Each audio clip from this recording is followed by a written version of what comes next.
అది టెంపుల్. ఇప్పుడు మీరు చూస్తుంది నైనాదేవి టెంపుల్. ఇది హిమాచల్ ప్రదేశ్లో బిలాస్పూర్ జిల్లాలో ఉంది. ఇది పంజాబ్కు సరిహద్దుకు దగ్గరగా ఉంటుంది. ఇక్కడ సతీదేవి నేత్రాలు పడిన ప్రదేశం అని చెబుతారు. ఇక్కడ మీకు ఒక విషయం చెప్పాలండి. ఇప్పుడు నైనాదేవి, నైనా అంటే కళ్ళు, సరిపోయింది కథ సరిపోయింది దీనికి. కాకపోతే కళ్ళు పడింది ఇక్కడ కాదండి. కళ్ళు పడింది ఎక్కడ అంటే కొల్హాపూర్ మహాలక్ష్మి, మహారాష్ట్రలో. ఏమవుతుందంటేనండి, కథలు మార్చేస్తున్నారు చాలా వరకు కథలు మార్చేసి ఆ టెంపుల్ కాదు ఈ టెంపుల్ అని చెప్తున్నారు. అందుకనే మీకు నేను పూర్తిగా 18 శక్తి పీఠాలు ఎక్కడ ఉన్నాయి, అక్కడ ఏ అవయవం పడింది అన్నీ క్లియర్గా చెప్తాను తర్వాత వీడియోలో, ముందొచ్చే వీడియోల్లో. అది మాత్రం వినండి. ఏ ఆలయాలు లేవు కూడా చెప్తాను. కొన్ని ఆలయాలు లేవండి, ఆ 18 శక్తి పీఠాలు కొన్ని ఆలయాలు కూడా లేవు, అవి కూడా చెప్తాను. ముందు మనం ఈ కథలోకి వెళ్దాం, ఓకేనా? ఈ కథ కాకుండా ఇంకో కథ ఉంది నైనాదేవికి సంబంధించింది, అది కూడా చెప్తాను. ఈ ఆలయానికి నైనా అనే బాలుడు కథ కూడా ఉంది. ఆ నైనా అనే అతను ఆవుల్ని ప్రతిరోజు తీసుకెళ్తూ ఉంటాడు. ఒక ఆవు మాత్రం ప్రతిరోజు ఒక రాయిపై పాలు కాచడాన్ని అతను గమనించాడని, అనంతరం అమ్మవారు అతనికి కలలో కనిపించి ఆ రాయి తన పిండి రూపమని తెలిపారని ఇక్కడ స్థానికుల సంప్రదాయం చెప్తుంది. ఈ విషయాన్ని రాజా బీర్ చంద్కు తెలియడంతో అక్కడ ఆలయం నిర్మించారని, తర్వాత పూజలు జరిపించారని ఈ యొక్క టూరిజం పత్రంలో ఉంది. ఇక్కడ ఆలయానికి వెళ్ళడానికి రోప్ వే ద్వారా మంచి సౌకర్యం కూడా ఉంది.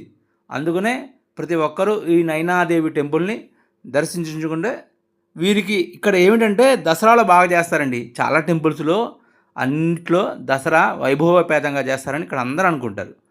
అందుకనే ప్రతి ఒక్కరు ఇక్కడ దసరా బాగా చేస్తారని అంటున్నారు. కాకపోతే దీనికి రోప్ వే ఉండడం, కింద ఊరు ఉండడం, అంటే ఇది పల్లెటూరు ఏం కాదులేండి, మరి కొంచెం ఒక ఊరుంది, దీనికి ఊరుంది, అంతా బాగుంది, దర్శించుకోవడానికి అంతా బాగుంది. కాదు కోతులు ఎక్కువ, జాగ్రత్తగా ఉండాలి. मेरा कल्याणी लगदा जी मेरे घर आ माता, मेरा कल्याणी लगदा जी मेरे घर आ माता, मेरा तेरे बिन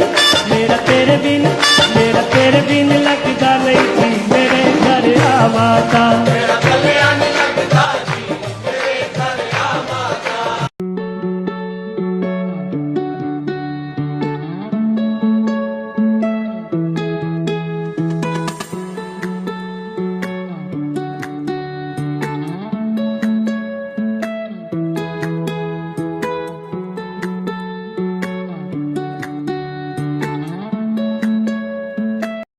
ఇప్పుడు మీరు చూస్తున్నారు కదండి కొండలు, ఇవి కొండలు కాదండి, పర్వతాలు.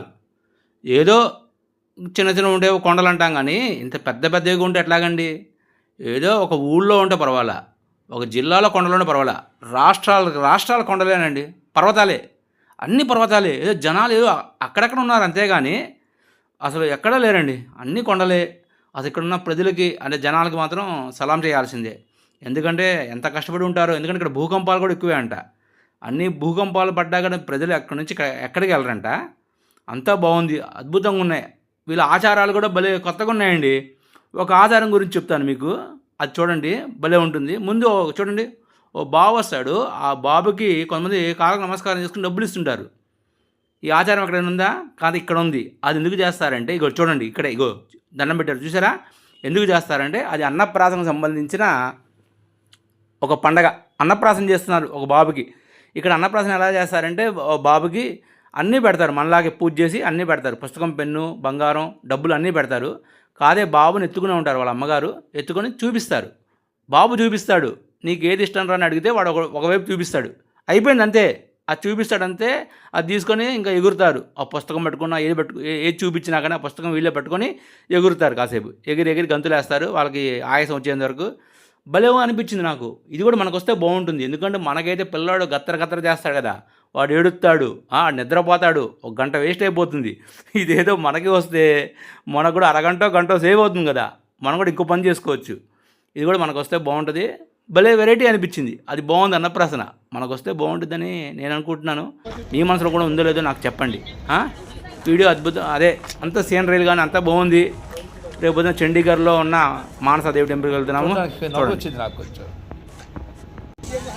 ఆ పైన ఉన్నదే టెంపుల్, ఆ పైన ఉన్నదే అది టెంపుల్.